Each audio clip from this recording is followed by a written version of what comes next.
नमस्कार दोस्तों, कैसे हैं आप। उम्मीद करता हूँ अच्छे ही होंगे।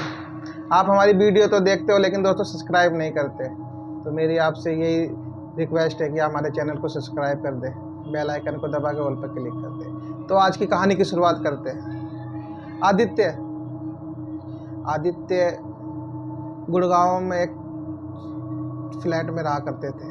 उनकी उम्र लगभग यही 19 साल के आसपास रही होगी।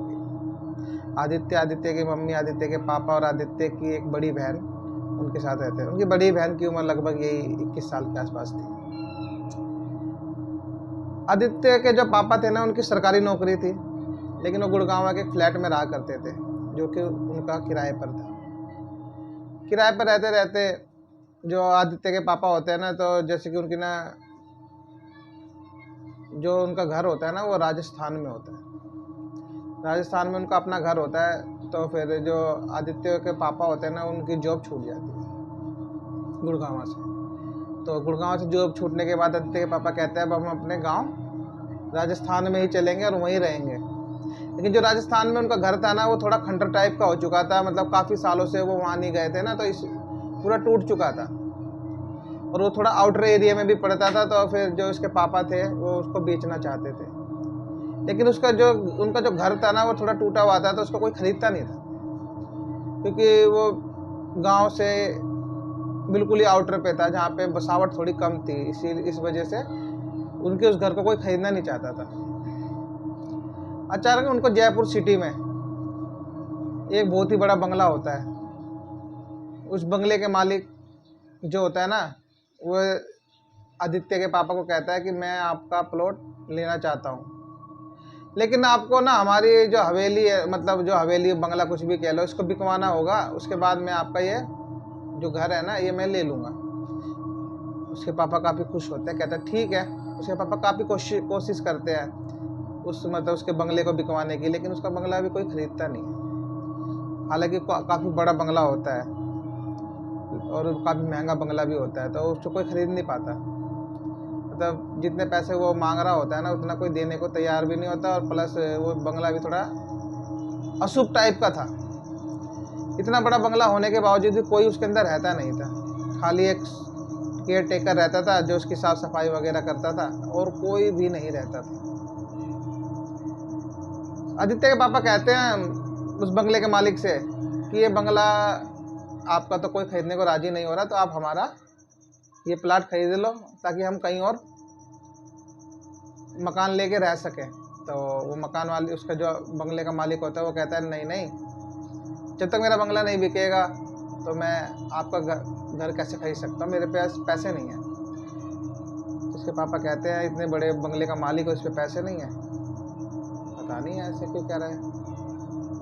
एक दिन उस बंगले के मालिक का फ़ोन आदित्य के पापा के पास आता है और वो आदित्य के पापा के पास सामने ऑफर रखता है कि मैं आपका ये प्लॉट ले लूँगा और इसके बदले थोड़ी ही रकम आपको मुझे देनी होगी और ये मेरा बंगला आपको मैं दे दूँ।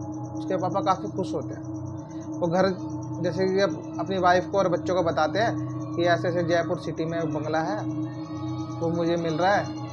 एक तो हम अपना ये घर जो उनका राजस्थान में जो घर था वो दे देंगे, और उसके बाद थोड़े ही पैसे देने, और वो बंगला तो काफ़ी महंगा लग रहा है। पता नहीं वो मकान वाली कैसे मान गया, शायद कोई ले नहीं रहा इसीलिए हमें दे रहा होगा। जो आदित्य की मम्मी होती है वो थोड़ी सोचने लग जाती है कि यार इतना बड़ा बंगला कोई इतनी सस्ते में कैसे दे सकता है, लेकिन वो इग्नोर कर देती है सब बातों को, और वो बंगला आदित्य के पापा ले लेते हैं। जैसे ही वो बंगला आदित्य के पापा लेते हैं, अगले ही दिन आदित्य उसके पापा उस बंगले की साफ सफाई के लिए जाते हैं। 2-3 आदमियों को काम पे लगाते हैं, बंगले की बढ़िया सफाई हो जाती है और अगले ही दिन उसमें शिफ्ट हो जाते हैं। जिस दिन वो शिफ्ट होते हैं उस दिन पूरे दिन तो शिफ्टिंग में लग जाते हैं, काफ़ी थक जाते हैं और आराम से सो जाते हैं। जैसे तैसे तो वो दिन कट जाता है, अगले दिन उठते हैं। अगले दिन भी काफ़ी काम होता है उस घर के अंदर। साफ़ सफाई तो हो चुकी होती है, लेकिन सामान जो सामान की सेटिंग वगैरह नहीं हुई थी। सेटिंग वगैरह करते करते 1-2 दिन बीत जाते हैं। जैसे तैसे उनका दिन तो गुजर जाता है। उस घर में रहते रहते उनको 4 दिन हो जाते हैं, और 5वें दिन रात के तकरीबन 9-9:30 बजे सब खाना वाना वगैरह खाते हैं और अपने अपने कमरे में सोने चले जाते हैं। काफ़ी बड़ा बंगला था, ऊपर काफ़ी कमरे थे, नीचे भी थे, मतलब बहुत बढ़िया घर था। इतने बड़े घर में आदित्य कभी नहीं रहा। क्योंकि वो गुड़गांव में एक छोटे से फ्लैट में रहते थे और उनका इतना बड़ा घर भी नहीं था। इतना बड़े बंगले में देखने के बाद आदित्य भी काफ़ी खुश होते हैं कि हमारा घर तो बहुत बड़ा होगा। लेकिन यही भूल आदित्य को आगे चल के बहुत महंगी पड़ेगी। तो बने रहे कहानी में। आदित्य, मैं जैसे कि 9:30 बजे के तकरीबन वो खाना वगैरह खाते हैं और अपने अपने कमरे में सोने चले जाते हैं। आदित्य की अभी आँख ही लगी थी, क्योंकि आदित्य थोड़े फ़ोन वगैरह चला के सोने जाते हैं। तो तकरीबन 11:45 के बजे के आसपास की बात है। आदित्य अपने बेड पे लेटे ही थे, अचानक से खट खट खट खट खट खट गेट खटखटाने की आवाज़ आती है। आदित्य कहते हैं, चौंक के उठते हैं, कहते कौन कौन है? कोई आवाज़ नहीं आती। आदित्य उठ के जाते हैं, गेट खोलते हैं और ऐसे ऐसे देखते हैं तो उनको कोई दिखता नहीं है। कहता है, यार बड़े अजीब है, इतनी तेज गेट खटखटाने की आवाज़ आई और कोई नहीं। आदित्य को सोचते हैं कि चल कोई नहीं, मेरा वहम हो सकता है। आदित्य आके अपने बिस्तर में सो रहे होते हैं। अभी उनको सोए मात्र 5 से 10 मिनट हुआ होगा, तभी जोर जोर से गेट खटखटाने की आवाज़ आती है और अजीब से किसी के रोने की आवाज़ आती है करके। कहता है, यार कौन रो रहा है इतनी रात को?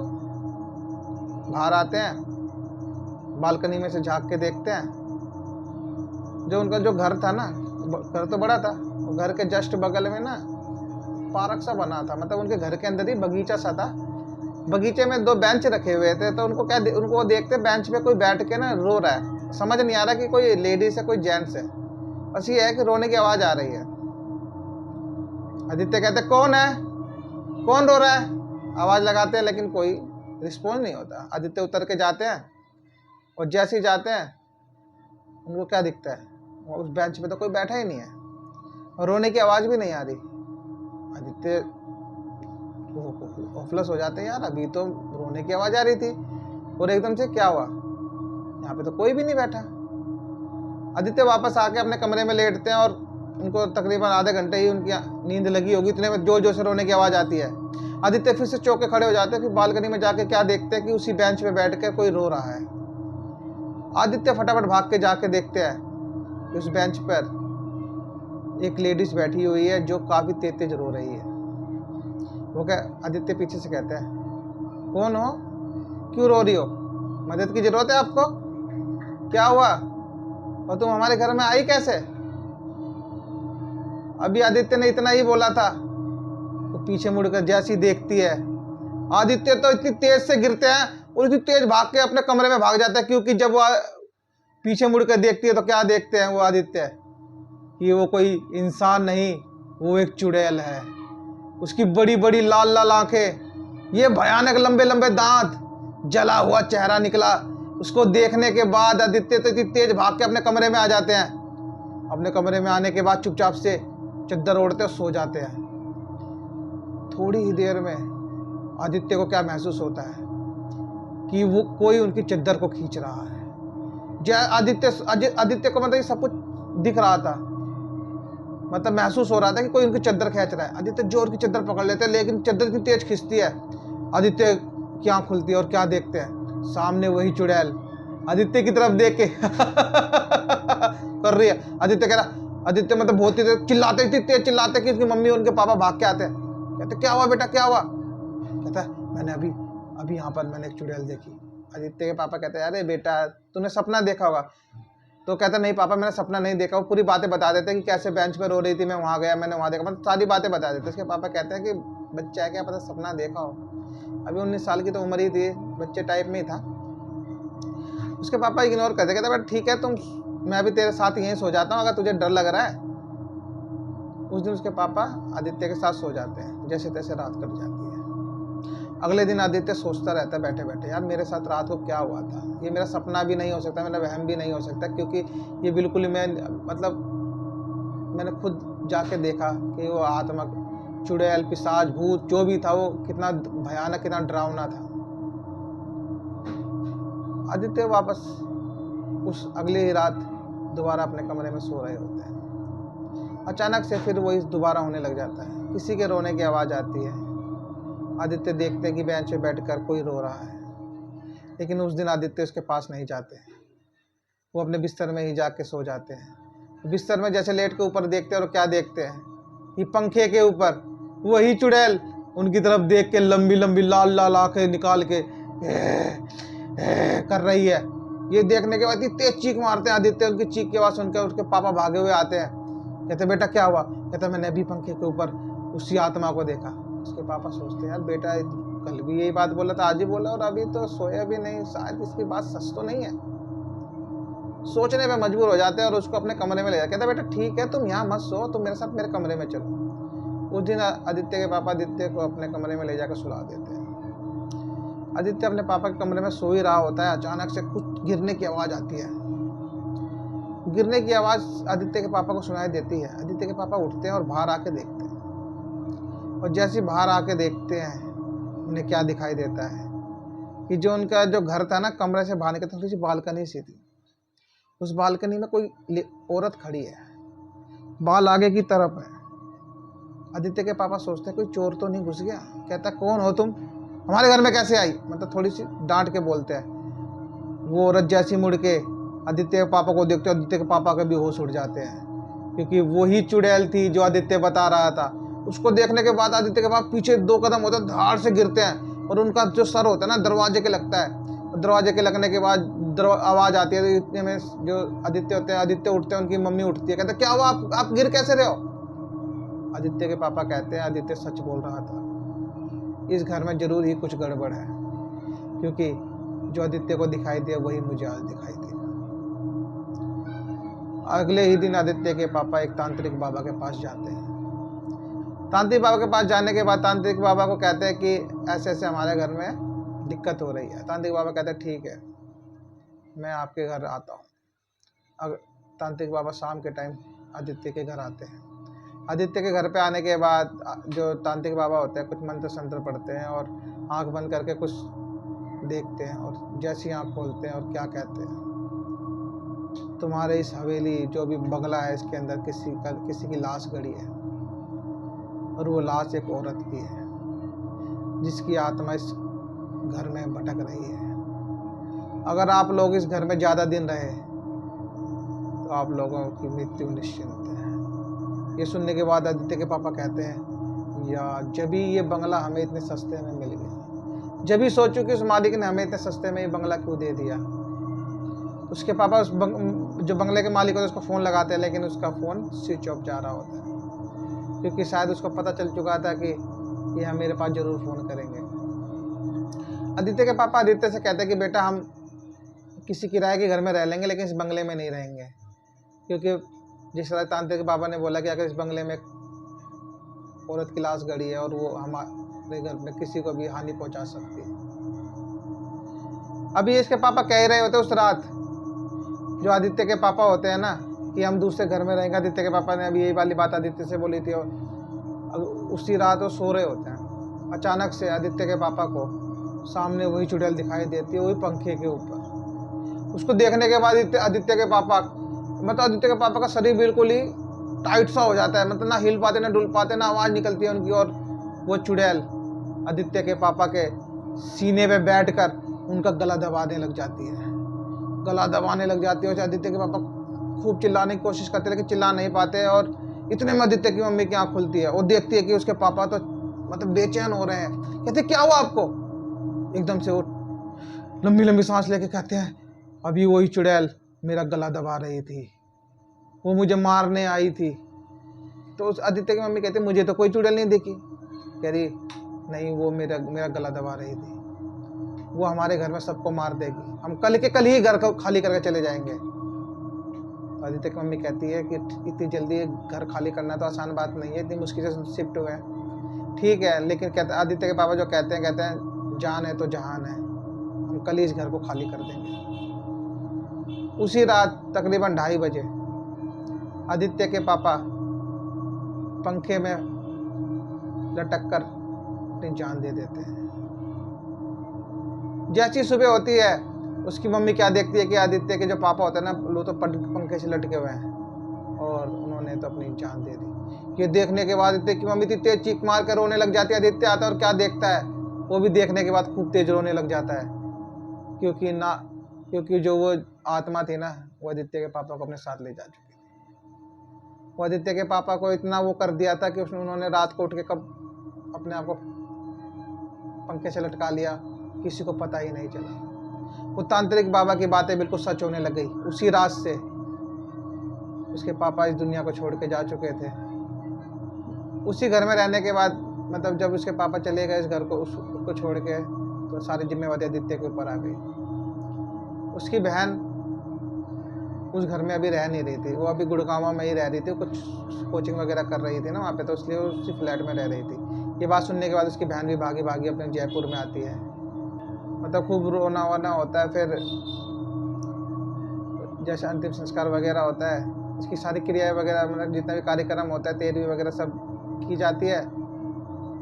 और जब ये सारी चीज़ होने के बाद ना मतलब उस टाइम वो स्पिरिट, वो जो भूतनी चुड़ैल पिशाच जो भी थी वो दिखाई नहीं दे रही होती। लेकिन जैसे 13 दिन बीतते हैं, सभी मेहमान अपने अपने घर चले जाते हैं। लेकिन उसकी जो आदित्य था उसकी बहन वहीं पे रहती है। जब सब चले जाते हैं ना कि 13 दिन होने के बाद, जो 15वां दिन था ना, आदित्य की बहन को क्या दिखता है कि एक चुड़ैल आदित्य की बहन का गला दबा रही है। आदित्य की बहन इतनी तेज चिल्लाती है, आदित्य आके भागता भागता कहता दीदी क्या हुआ? कहती है वो चुड़ैल जिसके बारे में तुमने मुझे बताया था वो अभी मेरा गला दबा रही थी। ये सुनने के बाद तो आदित्य की हवाई गुल हो जाती है। आदित्य कहता है कि आज कोई अकेला नहीं सोएगा। सब मतलब जो उसकी मम्मी आदित्य की बहन एक ही कमरे में सो रहे होते हैं डर के मारे, मतलब नींद ही नहीं आती है, जैसे तैसे रात काटते हैं। और सुबह होती है, सुबह वो तांत्रिक बाबा के पास जाता है और कहता है बाबा वो जो चुड़ैल है ना वो तो हम सबको लेके चली जाएगी, लेकिन कुछ कर लो। तांत्रिक बाबा कहते हैं ठीक है बेटा, आज शाम को मैं तुम्हारे घर पर आऊँगा। तांत्रिक बाबा घर पर आते हैं, कुछ मंत्र संत्र पढ़ के और ताबीज वोबीज बना के तीनों को पहना देते। कहते हैं इस मंत्र से ये ताबीज जब तक तुम्हारे गले में रहेगी तुम्हें कोई दिक्कत नहीं होगी। लेकिन वो ताबीज ने भी कुछ काम नहीं किया। उसी रात वो चुड़ैल ने आदित्य की बहन का भी गला दबाकर उसको भी मार दिया। आदित्य की बहन को ये दुनिया को छोड़कर चली गई। मतलब ये जब सुबह जब सारी बात पता लगी तो आदित्य को बहुत पछतावा कि काश हमने ये घर पहले ही खाली कर दिया होता, चले गए होते ना, तो आज उसकी बहन और उसके पापा जिंदा होते। उसकी बहन का भी अंतिम संस्कार वगैरह हुआ, वो सब जो भी कार्यक्रम होता सब हुआ।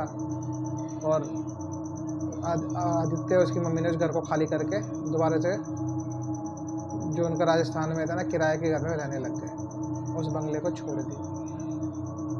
क्योंकि वो ये कहानी हमें आदित्य ने बताई थी, और आदित्य ने हमें ये भी बताया कि जो उस बंगले में जो भी चुड़ैल है ना वो उसको कोई भी ठीक नहीं कर सकता, वो उसी बंगले में रहेगी। जो उस बंगले का मालिक था ना, इसी वजह से वो भी थक चुका था। उसने भी बहुत बड़े तांत्रिकों को भी दिखाया, लेकिन उस पिशाच उस चुड़ैल को उस घर से कोई निकाल नहीं पाया। जो भी उस घर में रहेगा उसकी मृत्यु निश्चिंत है। आज भी वो घर खाली पड़ा है। आदित्य उस घर को बेचना चाहते हैं, लेकिन वो घर बिक नहीं रहा क्योंकि वो घर बदनाम हो चुका है।